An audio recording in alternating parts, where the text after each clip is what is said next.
안녕하세요. 매입은 왕초보 구조 해석 최성규입니다. 이번 시간에는 1분 1초가 가까운 우리 설계자, 그리고 해석 엔지니어를 위해서 어떤 요소를 선택해야 목적에 맞게 효율적으로 해석할 수 있을지 알아보도록 하겠습니다. 요소, 즉 엘리먼트는 유한요소 해석에서 구조물의 기계적인 움직임을 표현하는 아주 기본적인 단위입니다. 그렇기 때문에 어떤 요소 타입을 사용하는지, 그리고 어떤 요소 크기를 사용하는지에 따라 해석의 품질이 달라집니다. 보통은 높은 차수의 요소를 사용하거나 요소의 크기가 작을수록 정확한 결과를 얻을 수 있는데요. 하지만 우리는 시간이 부족합니다. 시간을 효율적으로 쓰기 위해서는 적절한 이상화, 단순화가 필요합니다. 우리 엔지니어들은 솔리드 요소를 쉘 요소로 바꾸거나 혹은 빔 요소로 단순화시키는 경우가 있는데요. 그 과정에서 스물스물 올라오는 의심이 있을 것입니다. 과연 이게 실제 결과와 같을까? 그래서 이번 시간에는 각 요소별로 어떤 차이가 있는지, 어떤 해석을 해야 효율적인지 한번 찾아보도록 하겠습니다. 이번 왕초보 구조 해석에서는 솔리드웍스 시뮬레이션에서 지원하는 세 가지 타입의 요소를 가지고 비교를 해보도록 하겠습니다. 이전 영상에서도 다뤘다시피 솔리드웍스 시뮬레이션에서는 3차원의 사면체 요소, 그리고 2차원의 삼각형, 쉘 요소라고도 하는 이 삼각형 요소를 사용을 하고, 그리고 1차원의 빔 요소, 총 이 세 가지 타입을 사용을 하실 수가 있습니다. 이 요소들을 하나의 CAD 모델에 각각 적용해서 결과를 비교하면서 어떤 상황에서 어느 요소를 사용하는 것이 효율적인지에 대해서 함께 알아볼까요? 비교를 하기 위해서 해석을 할 모델이 있어야겠죠? 저는 여기 간단한 아이빔 형상을 선정했습니다. 그 이유는 수계산을 통해서 이론회와 비교하기 위해서인데요. 제가 선정한 아이빔의 프로파일은 너비가 100mm, 높이도 100mm, 그리고 두께는 10T 짜리의 프로파일을 가지고 있고 빔의 길이는 1m인 형상으로 가정을 하고 해석을 진행을 해보도록 하겠습니다. 그 다음은 해석 조건입니다. 경계 조건으로 아이빔의 좌측 끝단면 모든 자유도를 구속을 해줄 거고요. 그다음 하중 조건으로는 총 3가지를 적용을 할 건데 이번 영상에서는 하중 조건 1, 축방향 하중만 적용을 해서 해석을 진행을 해보도록 하겠습니다. 결과적으로 이번 영상에서는 좌측 끝단면의 모든 자유도를 구속하는 조건과 그리고 반대편 끝단면에 축방향 하중, 10,000N을 적용을 하는 이러한 빔을 해석을 해보도록 하겠습니다. 그 다음으로는 3차원, 2차원, 1차원 요소를 어떤 기준으로 비교할 건지에 대한 내용인데요. 총 5가지의 항목으로 비교를 진행을 해보도록 하겠습니다. 첫 번째는 각 요소가 얼만큼 변형하는지에 대한 값을 비교를 해보도록 할 거고요. 그 다음에 응력값이 어떻게 나오는지 비교를 해볼 거고, 그 다음에 요소의 개수, 절점의 개수, 해석 시간을 비교를 해볼 겁니다. 특히 요소 개수와 절점의 개수 같은 경우에는 해석 시간에 가장 큰 영향을 미치는 부분이기 때문에 이 3가지 뒤에 있는 요소 개수, 절점 개수, 해석 시간은 한꺼번에 묶어서 비교를 해보도록 하겠습니다. 해석 케이스를 한번 정리해 보도록 하겠습니다. 해석 정확도를 판단하기 위해서 먼저 재료역학 이론식으로 이론회를 먼저 구합니다. 그 다음에 3차원 요소로 해석을 한 결과값들을 전부 정리를 하고 그 다음에 2차원 요소로 해석을 한 결과값들 정리를 하고 그리고 마지막으로 빔 요소로 해석을 한 결과값을 정리를 해서 비교를 한번 해보도록 하겠습니다.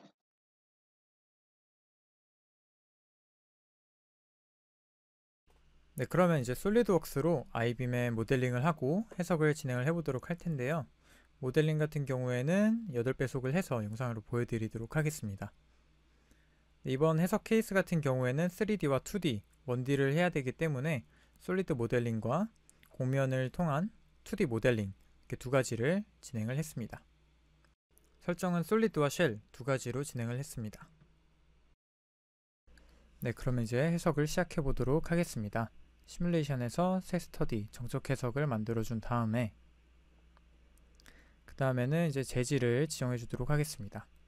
재질은 AC1045를 지정을 해주고요. 구속 조건으로 좌측 끝단면 지정을 해주고 반대쪽 끝단면에 하중을 10,000N을 가해주도록 하겠습니다.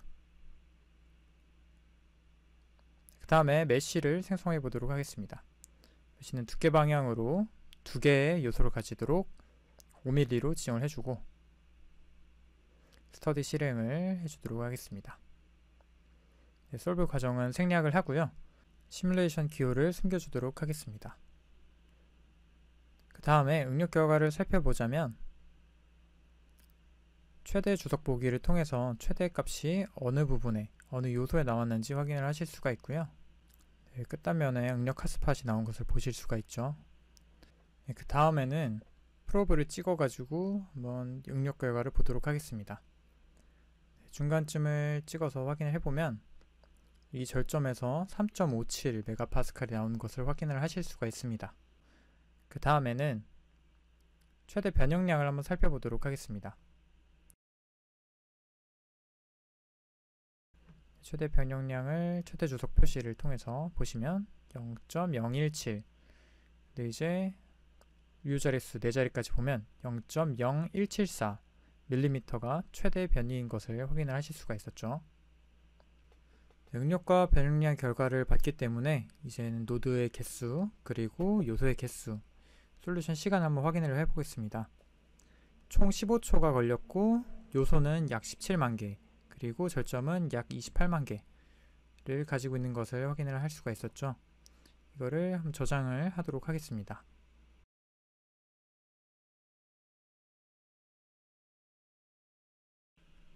네, 그러면 이제부터 2D 해석을 진행해 보도록 하겠습니다. 만들어 놓은 설정 중에 쉘을 눌러가지고 2D 모델을 불러오겠습니다. 모델에 들어가서 새 스터디를 작성을 해주면 엑시얼 2D로 이름을 작성을 해주겠습니다. 그러고 나면 이렇게 쉘이 작성이 되어 있는 것을 확인을 하실 수가 있는데요. 일단 재질이 지정이 안 되어 있고 세 가지를 선택을 한 다음에 두께를 지정을 해줍니다. 10mm로 두께를 지정을 해준 다음에 재질은 아까랑 똑같이 적용을 해주도록 하겠습니다. 구속을 적용해 주도록 하겠습니다. 좌측 끝단면 모서리를 선택을 해주고요. 그 다음에 반대편에 하중을 10,000N을 적용을 해주도록 하겠습니다. 그래서 주의해야 될 점은 합계, 항목당이 아니라 합계로 선택을 해줘야 된다는 점입니다.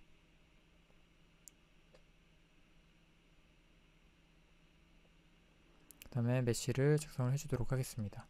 아까랑 똑같이 5mm로 작성을 해주도록 하겠습니다.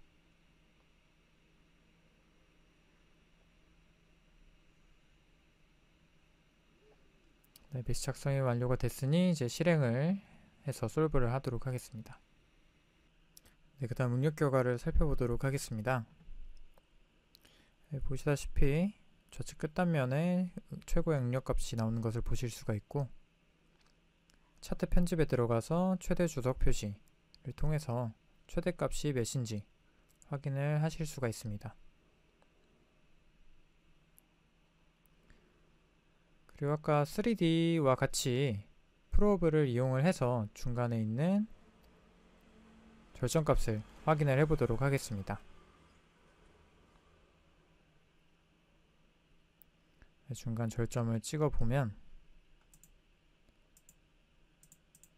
최대 응력값이 3.448 메가파스칼이 나오는 것을 확인을 하실 수가 있죠. 그 다음 변이를 한번 살펴보도록 하겠습니다.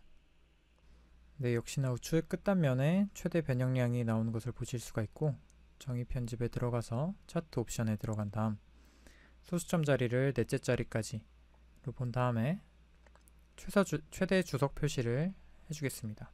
네, 그러면 0.0168mm가 최대 변형량인 것을 확인을 하실 수가 있죠. 그 다음 솔버 메시지를 확인을 해서 요소의 개수, 노드의 개수, 그리고 솔루션 시간을 확인을 하실 수가 있습니다. 네, 2D 해석이 완료가 됐고요. 그 다음에 이제 1D 해석을 진행을 해보도록 하겠습니다. 네, 솔리드 모델을 활용을 할 거고요. 그래서 새 스터디를 만들어 주겠습니다. 이름은 Axial 1D로 이름을 바꿔주시고, 그래서 모델을 우클릭해 보면 빔으로 간주라는 항목이 있습니다. 이를 클릭을 해주면 솔리드가 아닌 빔으로 간주하게 되겠습니다. 다음 구속 조건을 주도록 하겠습니다. 좌측 끝단면에 전부 구속을 해주고, 그 다음에 우측 끝단면에 이 조인트를 선택을 해준 다음에 저희가 원하는 방향인 우측면의 수직한 방향으로 1000N을 적용을 해주도록 하겠습니다. 그 다음에 메쉬를 생성을 해주도록 하겠습니다. 네, 엄청 빨리 완료가 된 것을 보실 수가 있죠. 네, 정립 결과를 살펴보도록 하겠습니다. 우클릭해서 차트 옵션에 들어가 보면 최대 주석 표시를 다시 한번 눌러주시고요. 보시면 최대 응력값이 3.571 메가파스칼이 나온 것을 보실 수가 있고, 그 다음에 변이값을 한번 살펴보면 이번에도 최대 주석 표시를 누르고 그 다음에 소수점 넷째 자리까지 보시면 0.0174mm가 최대 변형량인 것을 확인을 하실 수가 있습니다. 애니메이션을 확인을 해서 어느 방향으로 늘어나는지 확인을 해보면 인장 방향으로 하중이 작용했기 때문에 늘어나는 것을 보실 수가 있고요. 솔버 메시지를 보시면 시간과 노드의 개수, 요소의 개수를 확인을 하실 수가 있습니다. 저장을 해주도록 하겠습니다. 네, 지금까지 세 가지의 해석을 진행을 했는데요. 이 세 가지 해석에 대한 결과값을 이론해와 비교를 해보면서 과연 어떤 것이 더 효율적인 해석일지 알아보도록 하겠습니다. 네, 지금 보고 계시는 표는 손계산과 3D, 2D, 1D 해석을 한 결과값을 전부 정리한 표인데요. 네, 먼저 변형량부터 살펴보도록 하겠습니다. 네, 손계산, 즉 이론해와 가장 비슷한 해석 결과값이 나온 요소는 3D와 1D인 것을 확인을 하실 수가 있습니다. 그 다음 응력 결과값을 살펴보면 역시나 마찬가지로 3D와 1D가 가장 정확한 결과값을 보이는 것을 확인을 하실 수가 있습니다. 네, 그 다음에 살펴봐야 되는 것은 요소 개수, 절점 개수, 해석 시간입니다. 요소와 개수와 절점 개수는 해석 시간에 영향을 많이 미친다고 영상 앞쪽에 말씀드렸다시피 요소 개수가 많을수록 해석 시간은 늘어나게 되어 있습니다. 그래서 3D 요소와 1D 요소를 비교를 해보면 좀 딱 봐도 숫자 자릿수부터가 다른 것을 확인을 하실 수가 있죠. 그만큼 해석 시간이 몇 배, 몇십 배는 3D 요소가 더 많이 든다 라고 보시면 되겠습니다. 이번 시간에 아이빔을 해석하며 인장하중이 작용하는 단면이 일정한 구조물의 경우 3D와 1D 해석이 효과적이라는 것을 확인할 수 있었습니다. 하지만 형상에 따라 어떤 요소를 적용해야 할지는 온전히 엔지니어의 몫입니다. 부피가 있는 복잡한 형상의 모델의 경우 3D로 해석을 해야 하지만 판금이나 얇은 곡면의 경우에는 쉘 요소로, 이번 시간에 아이빔과 같이 단면이 일정한 모델의 경우에는 빔 요소로 해석을 하면 대폭 시간을 단축할 수 있다는 점 설계에 참고하시면 좋을 것 같습니다. 네, 이것을 마지막으로 왕초보 구조 해석 10강을 마무리하도록 하겠습니다. 감사합니다.